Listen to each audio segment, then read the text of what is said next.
This is war crimes. Girl, can you imagine? Inipit si Duterte.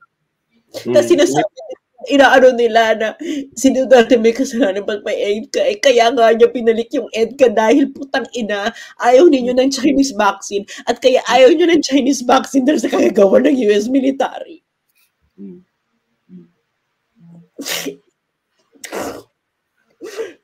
I cannot believe that this is happening in 2024. This is like...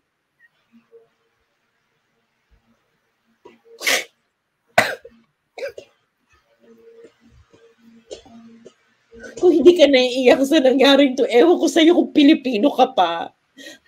Billions of our resources depleted. Were lost. Lives were lost. Billions of lives were lost. And then now we have given the United States 17 EDCA sites. Yes, because of that. Because of this. Mamatay tayo pare-pareha sa katangahan. Continue, Joey. Naiiyak ako, girl. Grabe, no? Okay. Actually, nakakaiyak talaga. Bakit tayo ganito? Bakit tayo ganito? Bakit tayo Putang ina, bakit tayo naging ganito katanga? Bakla, it's almost everywhere. I'm pretty sure among mainstream media natin hindi ito i-report. Hindi yan.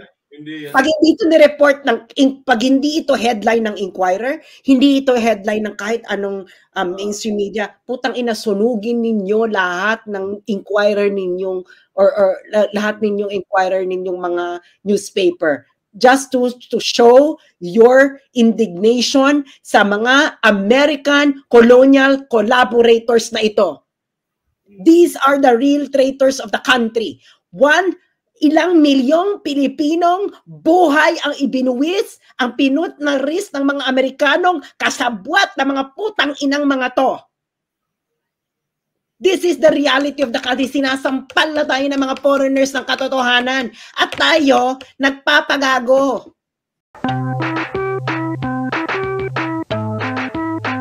There in congregation. Ano bakla, ihinto muna yan because this is explosive news. From Reuters. From Reuters. Ay talaga, again. Sige. As in, just this one. Now, shit, ano to? Sama-sama tayong ma-surprise. Sige. Nag-surrender na si Zelensky? Pentagon runs secret anti-vax campaign to undermine China during pandemic. Wow. Oh. Basahin mo ako. Oh my God! The U.S. military launched a clandestine program amid the COVID crisis to discredit China's Sinovac inoculation. Payback for Beijing's effort to blame Washington for the pandemic. One target, the Philippines. Holy fucking shit! Oh my fuck! Health experts say the gambit was indefensible and put innocent lives at risk. Oh my God. You need to share this, guys. Teka. Bakla. So, inano kayo ng mRNA. So, yung vaccine na yan, ang kaya nagkaroon ng EDCA na marami. Because of, yes. Cancel ni Duterte yung pag-cancel dahil hindi ayaw ng Pilipinas kung hindi ibabalik ang EDCA. And now, the cat is out of the bag. Baka sinasampal na tayo ng katotohanan ni Ritter. Itong explosive expose na ito. Who wrote this? Chris Bing. Basahin natin together, guys, ha? Sige, okay. At the height of the COVID-19 pandemic, the U.S. military launched secret campaign to counter what is perceived as China's growing influence in the Philippines, a nation hit especially hard by the deadly virus. The clandestine operation has not been previously reported. It aimed to sow doubt about the safety and efficacy of vaccines and other life-saving aid that was being supplied by China. A Reuters investigation found. Through phony internet accounts meant to impersonate Filipinos, the military's propaganda efforts morphed into an anti-vax campaign. Social media posts decried the quality of face masks, test kits, and first vaccine that would become available in the Philippines, China's Sinovac inoculation. Reuters identified at least 300 accounts on X, formerly Twitter, that matched descriptions shared by former U.S. military officials familiar with the Philippines operation. Almost all were created in the summer of 2020 and centered on the slogan, China ang virus. Tagalog for China is the virus. Oh my God, yung Laila na yan, alam mo, tinitira ko niya dati. Etong Laila? I remember that account. Oo. Okay, tuloy. Okay. Ayan. So ito, China ang virus. Gusto mo yun? China galing COVID, tapos China galing bakuna. China, unahin mo kami, please. Bigay pa ako isa pa, Pogo at Black Sand. Okay. COVID came from China and the vaccine also came from China. Don't trust China. One typical tweet from July 2020 read in Tagalog. The words were next to a photo of a syringe behind a Chinese flag and a soaring chart of infections. Another post read, from China, PPE, face mask, vaccine, fake, but the coronavirus is real. After Reuters asked X about the accounts, the social media company removed the profiles, determining they were part of a coordinated bot campaign based on activity patterns and internal data. The U.S. military anti-vax effort began in the spring of 2020 and expanded beyond Southeast Asia before it was terminated in mid-2021, Reuters determined.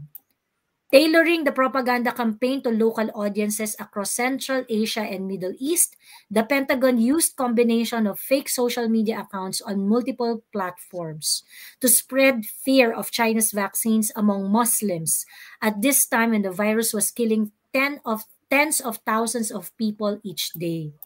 A key part of the strategy amplified the disputed contention that because vaccines sometimes contain pork gelatin, China's shot could be considered forbidden under Islamic law. Grabe, sobrang... Grabe, ginawang haram, ha? Oo, sobrang kupal. The military program started under former President Donald Trump and continued months into Joe Biden presidency. Reuters found, even after alarmed social media executives warned the new administration that the Pentagon had been trafficking in COVID misinformation. The Biden White House issued an edict in spring 2021, banning the anti-vax effort, which also disparaged vaccines produced by other rivals, and Pentagon initiated an internal review, Reuters found. Sas, di ba Donald Trump actually launched a smear campaign against China? This might be part of it, ano? Yeah, well, Donald Trump started the economic war with China. Yeah. Donald Trump is just the president. You know, you have to understand the U.S. government, the deep state, especially the deep state. There is actually a deep state. Matagal na yan. There are books that you can read. Go to archives.org and find the book called Dual Government. It's published by Oxford. Dual Government by Glennon. Mababasa niyo Dual Government ba ito? Glennon. National Security and Double Government. So ito yung title. So National Security and Double Government. You can read a copy sa archives.org. So tuloy ka, basahin mo na, go. Okay, ayan. I don't think it's defensible. I'm extremely dismayed, disappointed, and disillusioned to hear that the U.S. government would do that. Daniel Lucy, infectious disease specialist at Dartmouth Geisel School of Medicine. The U.S. military is prohibited from targeting Americans with propaganda, and Reuters found no evidence the Pentagon influence operation did so. Spokespeople for Trump and Biden did not respond to requests for comment about clandestine program. A senior Defense Department official acknowledged the U.S. military engaged in secret propaganda to disparage China's vaccine in developing world, but the official declined to provide details. A Pentagon spokeswoman said the U.S. military uses a variety of platforms, including social media, to counter those malign influence attacks aimed at the U.S. allies and partners. She also noted that China had started a disinformation campaign to falsely blame the United States for the spread of COVID-19. In an email, the Chinese Ministry of Foreign Affairs said that it has long maintained the U.S. government manipulates social media and spread misinformation. Manila's embassy in Washington did not respond to Reuters' inquiry, including whether it had been aware of the Pentagon operation. A spokesperson for the Philippines Department of Health, however, said the findings by the Reuters deserve to be investigated and heard by the appropriate authorities of the involved countries. Some aid workers in the Philippines, when told of the U.S. military propaganda effort by Reuters, expressed outrage. Itong Manila's embassy in Washington, malamang ang nire-reach out nila dito si Babes Romualdez, ano? Of course. And it was Babe Romualdez who told President Duterte na sige na ibalik mo ng EDCA, otherwise hindi tayo magkakaroon ng vaccines. And it is, I'm pretty sure Babe Romualdez is part of this. Putang ina, can you imagine? The Filipinos didn't want the Chinese vaccine. They had to wait the vaccine that the United States would have to give, and it came with a price. They have to be given the EDCA sites. They have the VFA would have to be reinstated. Yes. Putang ina. And nakakaloka dyan, we had the worst cases of COVID, and that's in the region because the vaccines were because itong vaccines ng Sinovac, etc. were demonized by the U.S. military. They don't fucking care about Filipinos. If you don't wake up, putang ina ninyong mga Pilipino kayo. Mamatay tayo pare-pareha sa katangahan. Continue, Joey. Naiiyak ako, girl. Grabe, no? Okay. Actually, nakakaiyak talaga. Bakit tayo ganito? Bakit tayo ganito? Bakit tayo Putang ina, bakit tayo naging ganito katanga? Wow.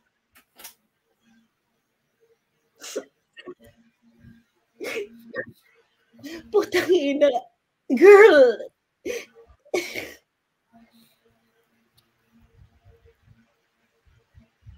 Well, this is how America treats you. You know, you're just an instrument, you're just a tool, they will do anything.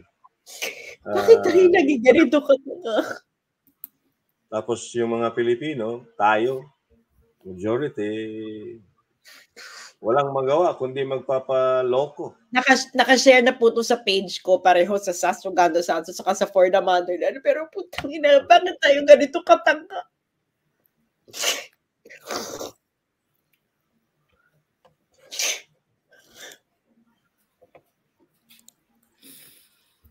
Bakit tayo ganito katanga?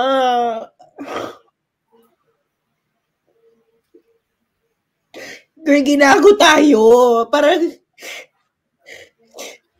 hindi nyo makita yung balitang ginago tayo. Ay, hindi to Pilipino, hindi ito Pilipino nagsusulat. Mga foreigner na. Concern na sila sa atin dahil ang tatanga natin.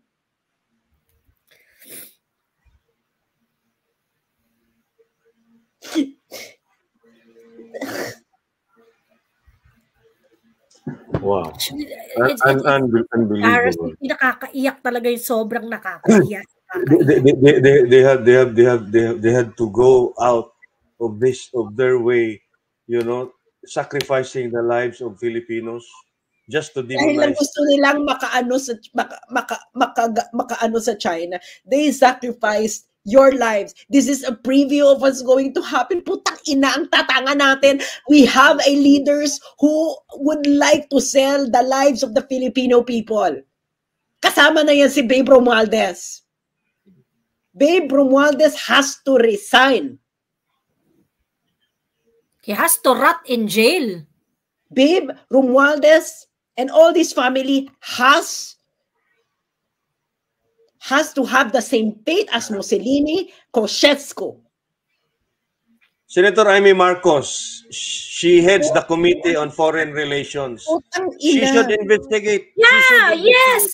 Senator Amy! My God! Putang ina, Senator Amy, manindigan ka na ngayon. Yung pinsan mo, putang ina, binenta tayo ng bonggang-bongga.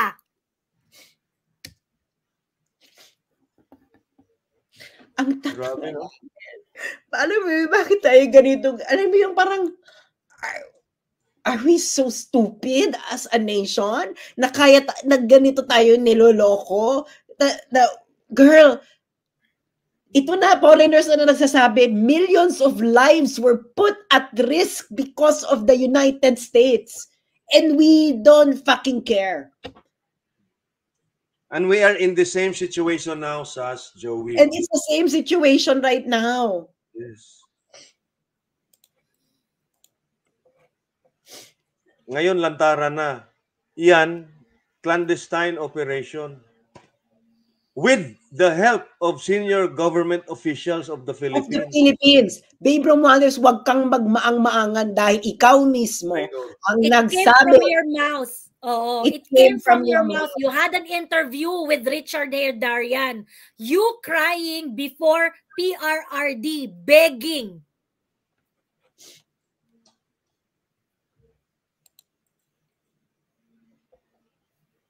But again, I would like to call on Senator Amy.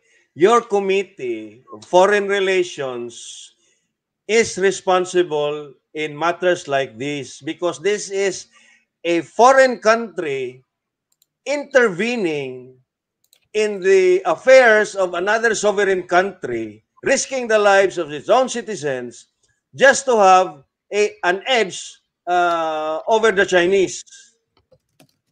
So, Senator Amy, if you can hear us, please open an investigation about this. This is some serious shit.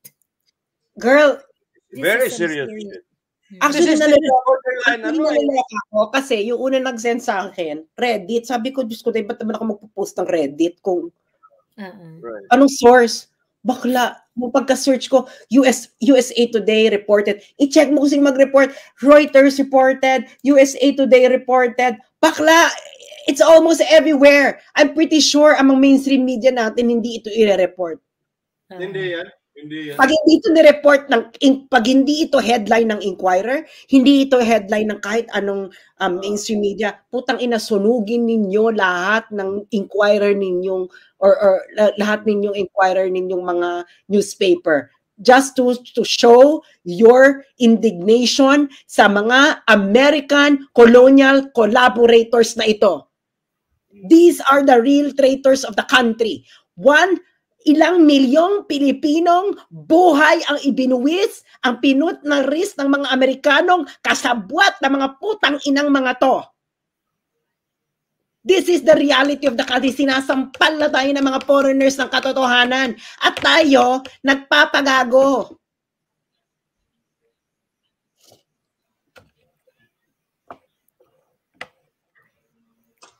Yun. If Filipinos don't wake up, with this news, ewan ko na lang anong how many lives will be sacrificed before the majority of Filipinos, wake up to this. Talagang, So, eto, ginawa na nila sa Chinese na vaccine. Ngayon, ginagawa nila ito doon sa Pogo at sa mga Chinese nationals na nandito. They are demonizing now the Chinese people. Kahit naman kung saan kang bansa, may mga kriminal naman talaga. They are singling out the Chinese. Yung xenophobia is now on very dangerous levels. Almost every day, may nire-report na keso may Chinese national na kung ganito, kung ganyan. So, where does this end? It's the same tactic. Yes.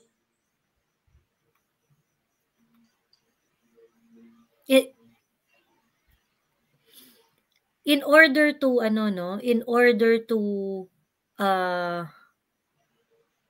get an upper hand, what the Americans did is to demonize Sinovac. This is crimes against humanity. This is crime. Yeah. This is a real Ilan ang crime namatay sa COVID-19 in 2020? Putang ina. Putang ina! COVID-19 deaths 2020.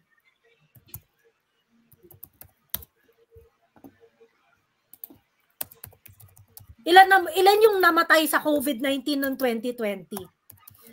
Dahil nagintay sa American-made vaccine, dahil ayaw sa Sinovac, dahil dinemonize nila na hindi naman talaga totoo. December 15, 2020, 8,812 deaths. Kailan ba dumating yung first batch of mRNA nung Johnson saka Moderna ilan yung vaccine natin during that? Di ba we had around the Chinese gave us 500,000 vaccines. They were the first ones to give us the Sinovac, Tapos yun na nga, ayaw ng mga tao kasi yun na nga dahil of the demonization that's been going on, yung black propaganda nga. Ito na ngayon na-uncover. So I would assume there were deaths noong mga panahon na yun dahil hindi nga nagpabakuna ng Sinovac. They opted to wait for... It's not even that. Kaya hindi ma-lift ang lockdown ng mas maaga because of hindi pa dumadating yung mga vaccines. And second, kaya tayo nagkadami-dami ng utang dahil kailangan magpamudmud ng ayuda during that time. So what the United States did to us is the United States fucked us in every hole in our body and we are still liking it. Putang ina ninyo.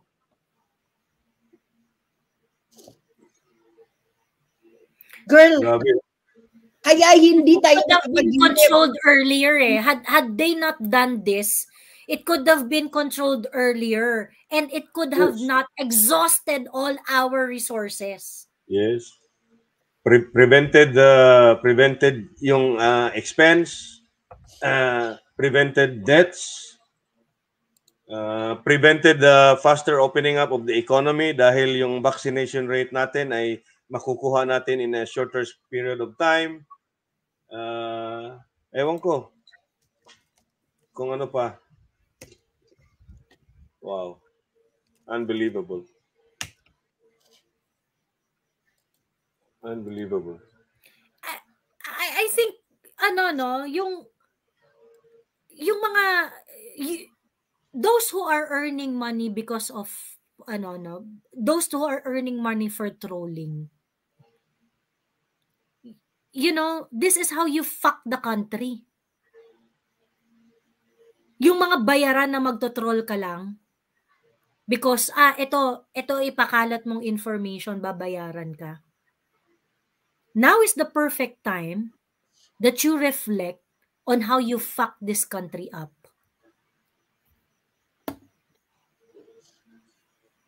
I'm sure those trolls are in these governments, in these administrations' troll farms. 300 such accounts. I'm pretty sure of that. Grabe, putang ina, girl. Alam mo yun, akala ko kanina conspiracy theory kasi nga Reddit yung binigay sa aking link. Sabi ko, anong link nito? Tapos ako na nag-search sa Google. Pagkatingin ko, putang ina, USA Today, Reuters. Tang ina, this is not conspiracy. Oh my God, parang we are this, parang, alam mo, if the PCO, if Bongbong Marcos will not address this, he should resign. He should. This is the perfect time to call on Bongbong Marcos to resign if he will not address this because this put the lives of millions of Filipinos at risk. And the economy, this is not just putting the lives of Filipinos at risk. This is economic sabotage. And this is undermining the sovereignty of a country. Okay? This is tantamount to ito ang real undermining of sovereignty, mga kababayan. Yes. This is the real overnight. Putang ina. Tang ina, girl.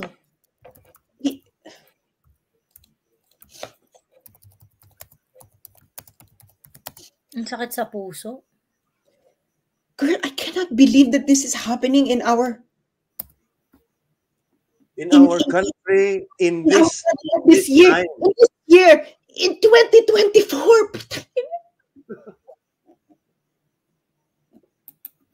Grabe. Grabe, no?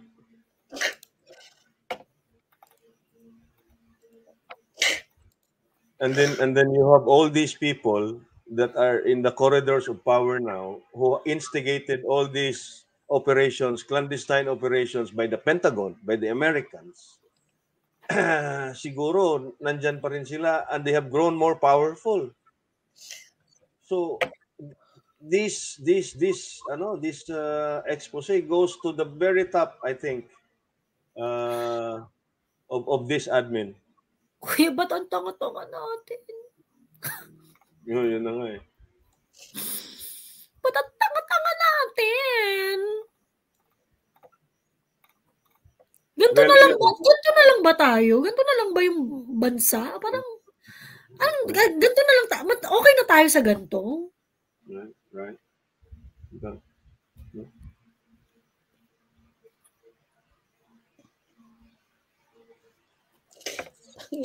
PR, hindi bumalik ka na lang uli.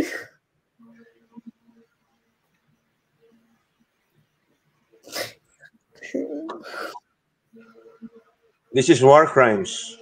Girl, can you imagine? Inipit si Duterte. Tapos sinasabi, inaano nila na si Duterte may kasalanan pag may EDCA. Kaya nga niya pinalik yung EDCA dahil putang ina, ayaw ninyo ng Chinese vaccine. At kaya ayaw nyo ng Chinese vaccine dahil sa kagagawa ng US military.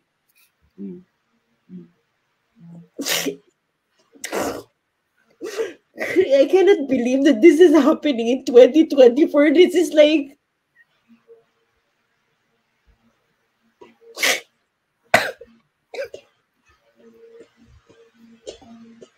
Kung hindi ka naiiyak sa nangyaring to, ewan ko sa'yo kung Pilipino ka pa. Billions of our resources depleted. Were lost. Lives were lost. Billions of lives were lost. And then now we have given the United States 17 EDCA sites. Yes, because of that. Because of this. Imagine, we sacrificed economically, we sacrificed some lives, and in the end, we still sacrificed our sovereignty by giving the Americans 17 EDCA sites for them to use as they deem it to be. So, tingnan mo, we've been fucked in all the holes in our body and we're still loving it. Just like Sas is saying, or like what Sas said. Kailan pa tayo talaga mamumulat? Bigat naman itong live na to. You know, I want to call on Senator Amy, no? She's the most intelligent in the Marcos brood. She has a powerful committee on the Foreign Relations Committee. This revelation falls upon the purview of her committee. She should stand up. She should come out, make an investigation, you know, and preventively recall Babes Romualdez, because I think he is part and parcel of this clandestine operation of the Pentagon, CIA led. You know, this is how the fucking CIA fuck us up, Joey. Ever since. So, yun na nga, nagagalit minsan yung mga kaibigan natin dahil masyado na tayong anti-America. Look, guys, we are not anti-Americans. We are not against the American as a people. We are against the policies of the American government. The one running not Joe Biden, not Lloyd Austin, or not the senior officials, the deep state that's running the country from within. doon tayo galit. You know, we love Americans. You know, we just like Filipinos, may mga folly sila, may mga ano. But look, if this is not evidence enough for you to be convinced that the Americans are toying with our emotions, toying with our... Americans do not care about, the American government does not care about the Filipino people. If they cared about the Filipino people, they would not have required na ibalik ang EDCA para mabigyan ng life-saving vaccine ang mga Pilipino. What did other countries ask when they donated vaccines? Yes, pero ang ginawa nila, hey, Darian must be in this. I think so. Yes. Natatandaan ko ang mga pinagawa ni Hey Darian during the pandemic. He was promoting the demonization of Sinovac. I read his tweets, I think. I can remember. Sa lahat na nag-demonize ng Sinovac, pakyo kayong mga putang ina nyo. They are in this. They received money. Of course. What is it in it for them? Anong incentive nila pag nag-demonize sila? They are paid to do this, to do just that. Imagine 300 such accounts. You know 300. What this is worse than Dengbaksha. Yeah. Worse than Dengbaksha. Yes. Worse than Dengbaksha because walang lockdown sa Dengbaksha eh. This affected our economy. This is affected our kaya tayo nagkautang-utang ng malaki nung pandemic because kailangan magpamudmod ng ayuda. Everything. Especially our national security and our sovereignty. Joey, can you repeat the news kasi may mga kararating lang. Okay. This is breaking news. May nagre-request din kanina to parang can you please parang tagalugin daw yung balita basically okay, ganito po basically meron pong investigative report ang Reuters at napag-alaman nila na nagkaroon ng propaganda actually it's a military operation, military propaganda to undermine Sinovac. Ang propagandang ito, ang target ay mga Pilipino. Okay? Mga Pilipino. So yung propaganda, ginamit ang ilang mga account, ito ay nag-start sa Twitter ito ay nag-start sa X na dating Twitter, at ito ay pinalala sa mga iba't ibang social media platform para hindi magustuhan ng mga Pilipino ang Sinovac. At hindi ito piliin. Okay? So, ano yung naging effect nito? Okay? Ano yung naging effect nito sa atin? Dahil sa propagandang ito, okay? Remember, una nating vaccine Sinovac. Yan yung unang na-procure ni PRRD, di ba? Yan yung unang nakuha ni PRRD. Ngayon, dahil na-delay yung ating mga yung ating mga lockdown na extend kasi hindi pa dumarating yung vaccine na gusto ng ibang mga grupo. 'Di ba yung maraming mga influencer noon na sigaw ng sigaw na they do not want to be inoculated by Sinovac. They want to have a choice and their choice is not Sinovac. Okay? And so our government was forced to forge agreements in order to get napilitan ang ating gobyerno na makiayon sa iba't ibang mga kasunduan para makakuha ng bakuna bukod sa Sinovac. Ano po epekto nito? Ang daming namatay na sana naligtas natin. Ang daming nagkasakit, severe, na sana naligtas natin kung tuloy-tuloy ang pagbakuna ng Sinovac. Yung ating mga lockdown na hindi naman na dapat humaba ng ganun kung nagamit natin ang ating mga bakuna efficiently. Hindi rin tayo nalugi doon sa mga bakuna na hindi na nagamit because of this, dahil dito sa operation na ito. So nakita nyo yung effect. Aside from that, isa sa mga dahilan kung bakit pumayag na papasukin ang Amerika at magkaroon ng mga military bases dito ay para sa access sa bakuna na binroker ni Babes Romualdez kay PRRD.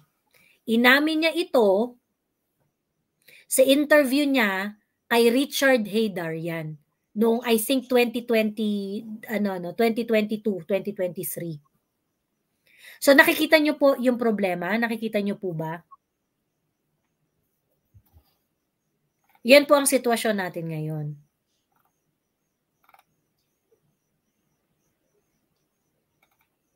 Ayun.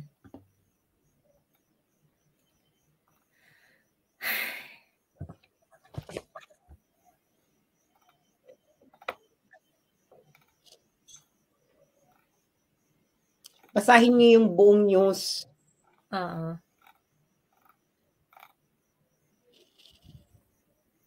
Grabe, Joey. Para tayong hindi na tayo nagtanda.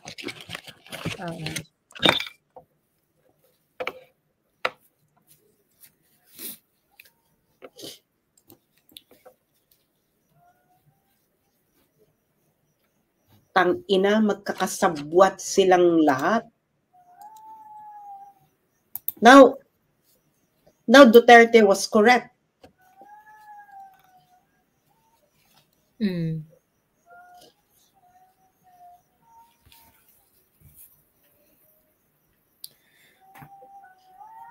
Sabi ni Harold, Duterte administration during that pandemic are ridiculing our independent doctors, lawyers, and concerned citizens.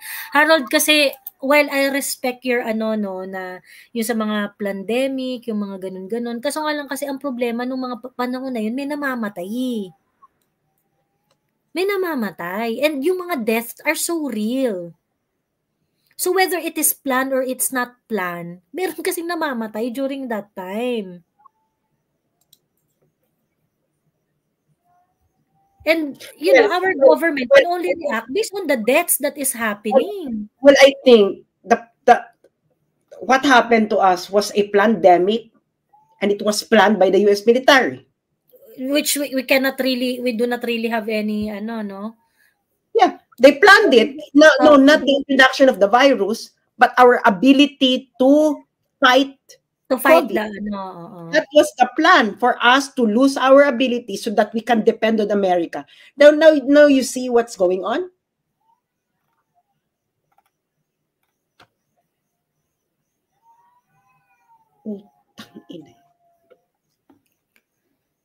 Sabi ni Pixely, what if ipin nila kay Duterte? Kaso nagsalita na si Babes Romualdez na siya yung nag-broker ng vaccine, ng American vaccine. Kay Duterte, these are already out in the open. Anong ipipin kay Duterte? This is Reuters. Did they mention anything about Duterte? No, it was Duterte was the target. Duterte will target himself. Stupidity.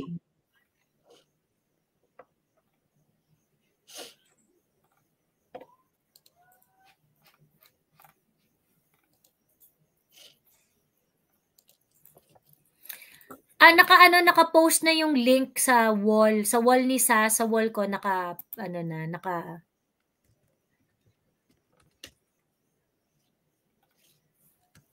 ayun. Sabi ni, matagal na namin alam yan, ayaw nyo maniwala dahil conspiracy theory. Hindi po, no, isa po kami, Diyos ko po, SAS was actually posting a lot of information about Sinovac's efficacy during that time. In fact, kami sa TikTok, ganun din yung sinasabi namin na wag i-demonize ang Sinovac.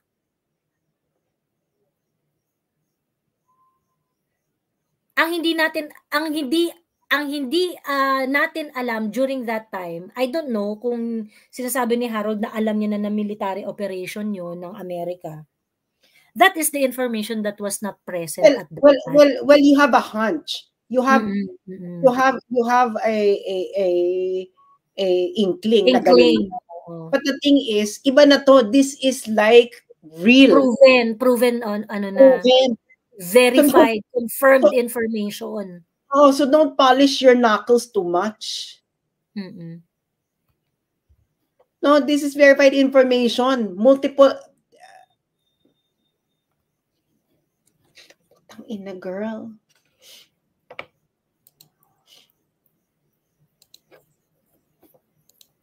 Ay nako, if the Filipinos will not rise up because of this country is going to the dogs for 100 more years. True.